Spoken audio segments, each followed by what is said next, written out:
پاکستان میں چھوٹے mobile phone operators کے لائسنس کے اجرا کے حوالے سے راہ ہموار ہو گئی۔ وفاقی کابینہ نے MVNO فریم ورک کی منظوری دے دی ہے۔ مزید جانتے ہیں ڈان نیوز کے نمائندے امید علی سے۔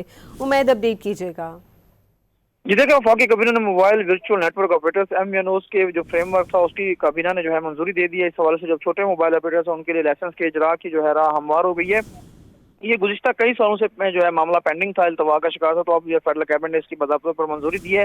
اگر mobile virtual network operators کی بات کریں تو آسان الفاظ میں یہ ایسے جو ہے آپریٹرز ہوں گے جو چھوٹے اضلاع ہیں، جو ایسے دور دراز کے علاقے ہیں جہاں پہ جو بڑے موبائل نیٹ ورک آپریٹرز ہیں، جن میں جو پرومیننٹ نیمز ہیں، جن کی زیادہ تر جو سیلولر آپریٹرز کسٹمرز ہیں وہ وہاں پر جو سروس نہیں دے سکتے، تو وہ ان کا جو ہے اسپیکٹرم یوز کر کے اور ان کا نیٹ ورک اور ان کے جو ہے ٹاورز یوز کر کے جو چھوٹے موبائل نیٹ ورک آپریٹرز ہوں گے وہ عام آدمی کو جو ہے وہ سستی اور جو ہے معیاری جو ہے وہ سروسز فراہم کریں گے۔ تعمیری سوال سے آج وفاقی وزیر IT اینڈ ٹیلی کام شہزاد فاطمہ نے بھی جو ہے وہ اس کی جو ہے باضابطہ طور پر پریس کانفرنس میں تصدیق کی ہے کہ وفاقی کابینہ نے اس کی جو ہے منظوری دے دی ہے۔ اب اس سے جو ہے وہ چھوٹے موبائل جو MVNO آپریٹرز ہیں وہ آئیں گے، اس کے لیے جو ہے وہ ڈائریکٹ انویسٹمنٹ بھی ہوگی اور اس سے جو ہے ٹیلی کام سیکٹر میں اور جو IT سیکٹر ہے اس کو سرمایہ کاری میں فروغ ملے گا۔ جی بہت شکریہ امید علی آپ کا۔